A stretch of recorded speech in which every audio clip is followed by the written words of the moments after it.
Au plus profond de ton cœur, tu souhaiterais que tu sois la première confidente de ton ado, que tu sois la première personne qui se tourne à aussitôt quelque chose va pas bien, aussitôt qui veut parler à quelqu'un, tu sois la première personne à qui il viendrait te parler. Bonjour, je me présente Joanie, bienvenue au podcast Ma Vérité. Aujourd'hui, je vais te donner trois manières, trois choses que tu peux faire à partir de maintenant, trois choses gratuites, trois choses simples que tu peux faire à partir de maintenant pour que ton ado se tourne vers toi aussitôt qu'il vit un défi ou qu'il... Puis quand je dis il parce que ça peut être un ou une ado, mais je veux dire il tout le long parce que on s'entend, le masculin est toujours priorisé. Mais c'est ça, aussitôt qu'il vit des choses, qu'il vit des défis, qui se tourne à toi en premier. Parce qu'on s'entend. Nos jeunes aujourd'hui, ils ont accès à toutes sortes de choses et c'est pas tout le temps des choses qu'ils devraient savoir ou c'est pas tout le temps les meilleures choses qui devraient se tourner lorsqu'il va pas bien. En s'entend, nos ados, ils peuvent se tourner vers l'Internet, ils peuvent aller voir sur Google, typer sur Google, puis aller chercher l'information là-dessus, sur les réseaux sociaux, avec leurs amis. Mais est-ce que c'est vraiment les ressources qu'ils ont besoin d'avoir lorsqu'ils vivent des choses qui vivent des défis ou qui vivent des choses qu'ils ont de la misère à traverser? En réalité, ils devraient se tourner vers toi, cher parent, et ou un adulte de confiance. Mais c'est sûr, toi, en étant parent, tu souhaites que ça soit toi parce que tu veux savoir qu'est-ce qui se passe dans la vie de ton enfant, right? Donc, moi, pour moi, c'est une priorité que mes enfants se tournent vers moi aussitôt que ça va mal et aussitôt qu'ils vivent aussi des réussites. Parce que je suis comme ça. Moi, les relations, c'est important. Je priorise la relation avec mes enfants. Et donc, je m'attends en retour que eux se tournent vers moi lorsqu'ils vont vivre des choses plus difficiles. Et la raison pourquoi est-ce que je viens te parler de ça aujourd'hui, c'est parce que je me suis rendu compte les derniers mois. Tu sais, ma fille a eu la transition de enfant à pré-ado, ado, là, tu sais, on va dire, j'ai vu son développement, j'ai vu son cheminement, j'ai regardé sa photo d'elle quand elle a commencé la septième année par rapport à aujourd'hui, puis je suis comme, oh my God, comme ta dent va vieillir, comme ça, pas de bon sens. Elle a vraiment, comme la septième année pour elle, ça a été vraiment la transition de petite fille, toute cute, puis toute coquette à une ado c'est comme si elle a été de enfant à ado, là, qu'il n'y avait pas eu de pré-ado. Il y avait un petit peu de pré-ado, mais comme j'ai trouvé le gap vraiment large. Comme ça a été un gap, un gros jump que je trouve de ma perception de maman, dans mes yeux de maman. Sûrement qu'elle a eu une pause de pré-ado, comme tous les enfants, c'est normal. C'est juste que moi, j'ai eu comme une claque dans la face à un moment donné.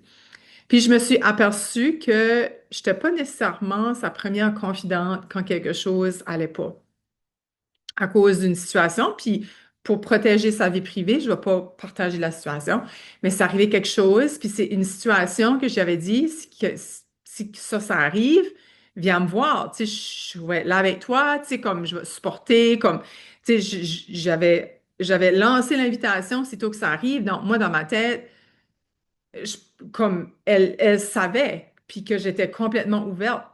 Par contre, elle n'a jamais venu me voir quand c'est arrivé. Puis ça m'a fait la peine. C'est dans mon petit cœur de maman, ça m'a fait la peine parce que je me dis, oh my God, c'est comme, je prends la peine de lui dire ça, qu'elle peut venir me voir n'importe quand et c'est pas ça qui est arrivé. Donc, ça l'arrive. On n'est pas parfait. Nos enfants sont pas parfaits non plus. On fait des erreurs. Elle apprend. Moi, j'apprends. Je m'adapte. On s'ajuste et on continue. C'est comme j'ai déjà dit dans une des dernières épisodes, je sais plus quand, peut-être, je sais plus quand j'ai dit ça, mais je disais que pour moi, c'est la première fois que je suis maman d'une enfant ado, une enfant pré-ado, ado. Donc, moi, j'apprends en même temps qu'elle vieillit. Donc, oui, je fais des erreurs. And it's OK de faire des erreurs. Puis nos enfants veulent nous voir faire des erreurs ou veulent, whatever, peut-être qu'ils ne carent pas, mais ils ont besoin de voir qu'on fait des erreurs pour voir que c'est correct de faire des erreurs. On n'est pas parfait. Puis moi, je trouve que c'est ça qui m'a manqué quand j'étais jeune, c'est que mes parents avaient toujours l'air parfaits. Mes parents avaient toujours raison. Mais ça, c'est ma perception de yeux d'enfant, on s'entend. J'avais l'impression qu'eux faisaient jamais d'erreur et tout ce qu'ils faisaient était parfait, était correct. Puis je m'en rappelle, ça créait la confusion dans ma tête parce qu'il y a des choses qui se passaient qui me disaient qu'elles étaient wrong. Comme que moi, si ça, je faisais ça, c'était wrong, mais eux faisaient, c'était right. Fait que ça m'a porté comme, tu sais, j'ai eu beaucoup de confusion quand j'étais jeune. J'ai eu beaucoup de, voyons, c'est-tu moi qui est stupide? Tu sais, comme j'ai eu beaucoup comme de, moi, j'étais un enfant vraiment mature pour mon âge, puis je réfléchissais beaucoup, tu sais. Puis je voyais les choses, puis comme, j'oubliais pas, tu sais, on me disait quoi 2 ans passés, ben, je m'en rappelais, là, tu sais. Fait que, surtout les choses qui me marquaient, tu sais, j'étais pas un enfant nounoun, là, tu dis de quoi, puis ah, va oublier, non, non, non, là. C'est comme, je m'en rappelais. Puis ça me fait penser à mon garçon est comme ça. Euh, donc, c'est pour ça qu'aujourd'hui, je viens te partager à propos de ça parce que je trouve que c'est important. Moi, comme enfant, ma mère, c'était ma confidente. Comme ado, enfant, pré-ado, ma mère, c'était une confidente. Donc, ça a été un moment dans ma vie, comme ma mère est partie quand j'avais juste 21 ans, ça a été pour moi des gros moments importants. Puis, tu sais, on s'entend, ma mère était malade quand j'étais ado, en plein milieu de mon adolescence. Donc, ça a été un moment plus rough, mais j'ai réussi à naviguer à travers ça et à trouver mes confidents pareils. Puis quand ça allait mieux, je pouvais me confier. Mais tu sais, c'était toujours maman. Tu sais, maman était pas juste maman, c'était ma meilleure amie aussi, tu sais. Fait que c'est vraiment, pour moi, vu que ça a été tellement, wow, sacré quand j'étais enfant, ado, je veux créer ce même lien-là avec mes enfants parce que pour moi, ça m'a beaucoup aidé dans beaucoup de sphères de ma vie. Donc, c'est pour ça que c'est très sacré pour moi de créer ça avec ma fille qui est ado en ce moment et bientôt mon garçon. Ben, mon garçon, je crée déjà le lien. Donc, parce que j'apprends aussi avec ma fille que le lien, comment ce qui est important et je dois le créer à un plus jeune âge, que je dois commencer plus tôt. Quoique j'avais déjà un lien avec mes enfants, mais avec elle, même à ça, mais je me dis, j'ai manqué quelque part parce que il y a quelque part, j'ai manqué parce qu'elle s'est pas confiée au moment que j'avais dit que je voulais qu'elle se confie à moi, tu comprends? Fait une affaire que je te partage, je t'ai dit, il y a 3 choses. Il y a 3 choses que tu peux faire à partir de maintenant. Comme je suis en train de te partager juste avant, ça, c'en est une affaire. C'est de ne pas être parfaite. De montrer à ton enfant que tu es imparfaite. De montrer que tu fais des erreurs, de montrer que l'erreur est humaine, lui montrer ta vulnérabilité, lui montrer que t'es wrong. Comme hier, c'est arrivé quelque chose avec ma fille, puis j'avais été très autoritaire dans une situation. Et après ça, je m'ai questionnée parce qu'elle me questionnait, puis je me suis rendu compte que j'avais pas de raison de dire non à quelque chose qu'elle m'avait demandé. Je me suis rendu compte en y parlant, c'est comme, ouais, qu'est-ce que je t'ai dit non pour, tu sais? Hmm, bon point, tu sais. Puis là, je me suis rendu compte, peut-être j'étais un petit peu trop sévère avec. Puis, je veux dire, moi, ma fille, j'ai une bonne petite fille, j'ai des bons enfants, j'ai une fille.